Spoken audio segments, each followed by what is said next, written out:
జిల్లా కొడకల్ గురుకుల పాఠశాలలో వైస్ ప్రిన్సిపల్ లైంగిక వేధింపుల వ్యవహారం దుమారం రేపుతోంది. కేసులో డీఎస్పీ సంచలన విషయాలు వెల్లడించారు. 10వ తరగతి విద్యార్థిని ఆగస్టు నుంచి లైంగిక వేధింపులకు గురైనట్టుగా చెప్పారు. నైట్ డ్యూటీలో ఉన్నప్పుడు విద్యార్థినితో అసభ్యంగా ప్రవర్తించేదంటున్న డీఎస్పీ వెంకటేశ్వర్లతో మా ప్రతినిధి పాషా ఫేస్ టు ఫేస్.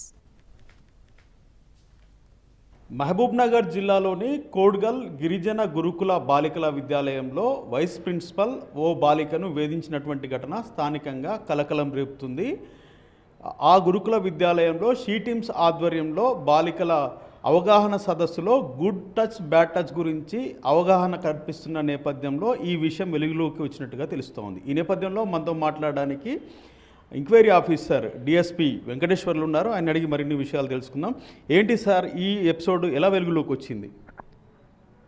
మా ఎస్పీ గారి ఆదేశాల మేరకు మా మహబూబ్నగర్ జిల్లా షీ టీమ్స్ అన్ని రెసిడెన్షియల్ గర్ల్స్ కాలేజీలో కానీ స్కూల్లో కానీ పోయి వాళ్ళు కౌన్సిలింగ్ చేయడం జరిగి అవగాహన సదస్సులు కూడా ఏర్పాటు చేయడం జరుగుతుంది. దానిలో భాగంగానే కోడ్గల్ గిరిజన రెసిడెన్షియల్ మహిళా అంటే గర్ల్స్ స్కూల్కి వెళ్ళినప్పుడు వాళ్ళకు కూడా కౌన్సిలింగ్ చేసి ఏమైనా సమస్యలు ఉన్నాయంటే మీరు మాకు సీక్రెట్గా చెప్పినట్లయితే వాళ్ళ మీద చట్టపరమైన చర్యలు తీసుకుంటామని చెప్పి తెలియజేసినందువలన ఒక అమ్మాయి 10th క్లాస్ అమ్మాయి వాళ్ళ తల్లిదండ్రులకు పోయి వాళ్ళ వైస్ ప్రిన్సిపల్ ఇట్లా చేస్తుంది, ఫిజికల్గా హరాస్ చేస్తుంది, సెక్సువల్గా హరాస్ చేస్తుందని చెప్పిందంటే తల్లిదండ్రులకు చెప్తే అమ్మాయి వాళ్ళ మదర్ వచ్చి మొన్న 3వ తారీఖు రోజు మా జడ్చర్ల పోలీస్ స్టేషన్లో దరఖాస్తు ఇవ్వడం జరిగింది. అటు విషయంలో విచారణ జరిపి ఆ అమ్మాయిని కూడా మా ఉమెన్ ఎస్ఐ వాళ్ళతోటి స్టేట్మెంట్ రికార్డ్ చేస్తే ఆ అమ్మాయి మొత్తం విషయాలు చెప్పడం జరిగింది. దాంట్లో వైస్ ప్రిన్సిపల్ రాజ్యలక్ష్మి అమ్మాయిని ఆమెకు నైట్ డ్యూటీ ఉన్నప్పుడు రాజ్యలక్ష్మికి రెసిడెన్షియల్ కాలేజీలో నైట్ డ్యూటీ ఉన్నప్పుడు ఈ అమ్మాయిని పిలుచుకొని పక్కన పడుకోబెట్టుకొని ఆ అమ్మాయిని ఫిజికల్గా సెక్సువల్గా హరాస్మెంట్ చేయడం జరిగింది. అంటే రాజ్యలక్ష్మి బాధితులు ఆ స్కూల్లో ప్రధానంగా ఒక 10th క్లాస్ విద్యార్థినే ఉన్నారా, ఇంకెవరైనా ఉన్నారా? దాంతోపాటు పోర్న్ వీడియోస్ కూడా వివిధ తరగతుల అమ్మాయిలకు చూపించేదనే ఆరోపణలు కూడా ఉన్నాయి.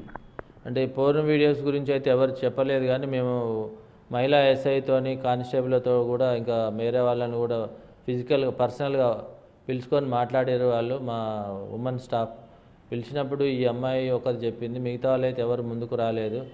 దర్యాప్తు చేస్తున్నాం. ఇంకేమైనా విషయాలు వెలుగులోకి వస్తే కూడా కంపల్సరీ వాళ్ళ స్టేట్మెంట్ రికార్డ్ చేసుకొని వీళ్ళ మీద చట్టపరమైన చర్య తీసుకుంటాం. విద్యాలయంలో చోటు చేసుకున్నటువంటి ఘటనలో పూర్తి స్థాయి దర్యాప్తు చేస్తున్నాము. ఇప్పటికే వైస్ ప్రిన్సిపల్ రాజ్యలక్ష్మిపై నాన్ బెయిలబుల్ కేసులు నమోదు చేశాము, రిమాండ్కి కూడా తరలించాము. మరోపక్క ఫిర్యాదుదారులని బెదిరించినందుకు ప్రిన్సిపల్ రజనీపై కూడా కేసులు నమోదు చేశామని చెప్పేసి డిఎస్పీ పేర్కొంటున్నారు. ఇంకెవరైనా బాధితులు ఉంటే భయపడకుండా ముందుకు వచ్చి మాకు వివరాలు వెల్లడించాలి మా షీ టీమ్స్కి అని చెప్పేసి కూడా ఆయన పిలుపునిస్తున్నటువంటి పరిస్థితి. సందీప్తో హైమద్, ఎన్టీవీ, మహబూబ్ నగర్ నుంచి.